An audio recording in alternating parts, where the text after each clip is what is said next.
저렴하다는 점, 그리고 안전하고 다양하게 활용할 수 있다는 점이 장점이고요. 우리나라의 지형을 보면은 산악 지형들이 징글징글하죠. 아, 진짜 좀 필연적으로 살상무늬가 있을 수밖에 없거든요.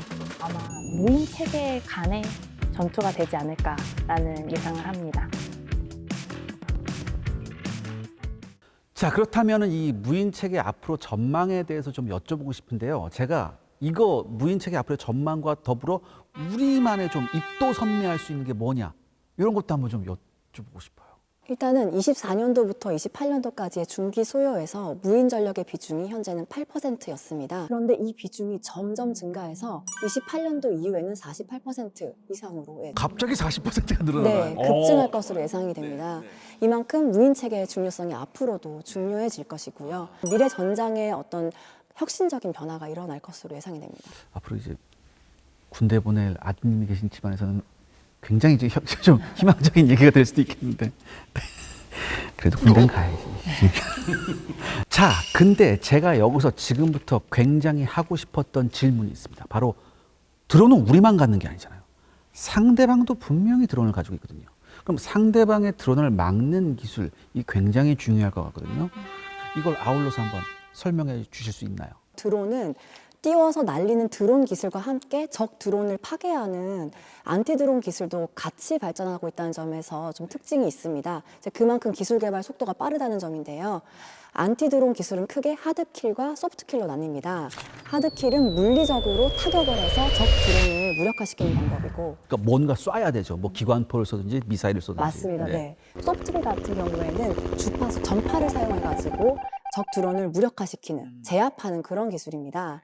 근데 이제 이 소프트킬 중에서도 조종자의 통신 신호나 GPS 주파수보다 더 큰 전파를 발사해서 적 드론을 무력화시키는 게 제밍이라고 하는데요. 이런 제밍 분야에 있어서는 국내 다수 업체들이 지금 제품을 만들고 판매하고 있습니다. 그렇지만 이제 안티 드론 분야 자체가 지금 기술 개발이 활발하게 이루어지고 있는 분야다 보니까 앞으로 좀 해결해야 할 숙제도 많습니다. 드론 기술만큼 중요한 게 안티 드론 기술이라고 생각하거든요. 이 안티 드론 기술은 그렇다면 우리나라 현재 수준은 어느 정도라고 생각하십니까? 앞으로 가야 할 그 길 중에서는 스푸핑이라고 해가지고 기만 신호를 보낸다든지 아니면은 상대방 조종 그 건을 탈취해오는 조종권 탈취 기술이라든지 앞으로도 조금 기술 개발이 가야 할 길이 좀 있습니다. 방금 이런 얘기 나왔습니다. 드론 대 드론의 전쟁. 생각만 해도 가슴이 뛰거든요. 기계 왜 사람끼리 싸우면 이러지만 기계끼리 싸우면 어떤 싸워 이게 되거든요. 드론 대 드론의 전투, 어떤 걸 상상하시나요? 그렇게 무인 무기 체계 간, 그러니까 드론 간의 싸움으로 갔을 때 이제 국가한테 가장 중요한 거는 그 기술력의 획득이라고 생각합니다.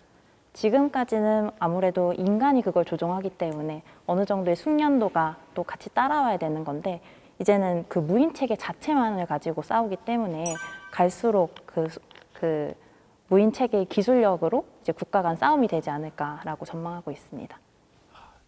그렇게 좀 근본적인 말씀하시니까 제 수준이 확 떨어지는 것 같아요. 죄송합니다. 네, 그렇다면요, 이제 중요한 게 있습니다. 이게 무인 체계에 대한 정부 차원의 추진 방향. 이게 굉장히 중요해요. 정부에서 로드맵을 정확히 제시해주고 이런 게 필요하거든요. 그래야지 이게 힘을 모아서 갈 수 있기 때문에 어떤 게 있을까요? 네, 정부에서는 이제 국정과제와 국방혁신 4.0을 통해서 이제 유무인 복합 체계의 단계적 구축을 추진하고 있습니다. 그를 위해 장단기 플랜이 같이 가고 있는데요. 먼저 23년까지는 인간의 원격 통제 하에서 무인 체계가 전투 지원 임무를 수행하는 원격 통제형 체계를 구축하려고 합니다.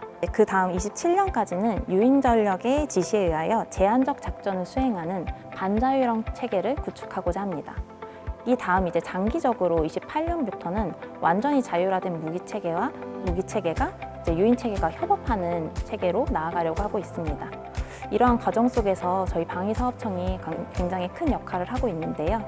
핵심 기술 개발이나 미래도전 국방기술 개발 등 각종 국방 R&D를 통해서 이러한 유무인 협력 체계 구축에 필요한 첨단 기술을 확보하는 데 힘쓰고 있습니다. 여러분들 오늘 나오셔서 정말 중요한 말씀들 많이 해주셨고 정말 새로운 것도 많이 말씀해 주셔서 제가 정말 도움이 많이 됐는데요. 끝으로 무인 체계 담당하시는 분들이잖아요. 각각 이제 무인 체계 담당자로서의 소회 한 말씀 부탁드립니다. 네, 저는 이제 국방 R&D 담당으로서 이제 무인 체계 관련 국방 R&D가 점점 많아지고 있다는 것을 알고는 있었지만 이렇게 국민분들을 대상으로 이런 컨텐츠가 제작된다는 점에서 이 중요성과 이 관심도가 높아지고 있다는 것을 다시 한번 체감하는 계기가 되었습니다. 저도 좀 담당자로서 좀 자긍심을 가지고 업무에 임해야겠다라는 생각이 들었습니다. 우선 이게 예전에 제 20년 전에 운전을 처음 배웠던 것 같은데요. 처음 배웠을 때가 굉장히 어려웠고요. 그리고 제가 자녀가 2명이 있는데 첫째 키우는 게 힘들었고 지금도 힘든 것 같아요. 이게 무인 사업을 한다는 것이 이런 것 같거든요.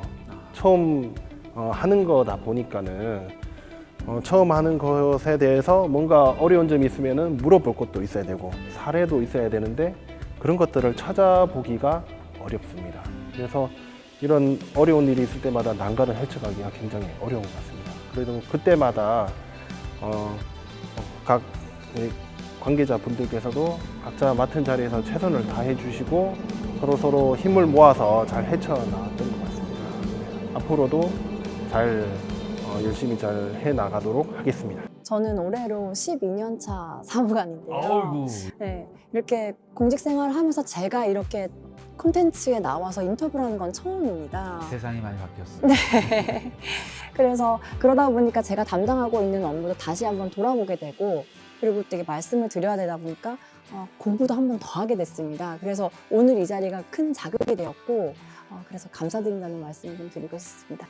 그 시대의 모든 첨단 기술은 사실 국방 분야에서부터 먼저 시작되거든요. 그래서 이제 민간에 퍼져나가는 분야가 많은데 이 세 분을 모시고 얘기하면서 정말 다시 한번 느끼게 된 그런 계기가 된 것 같습니다.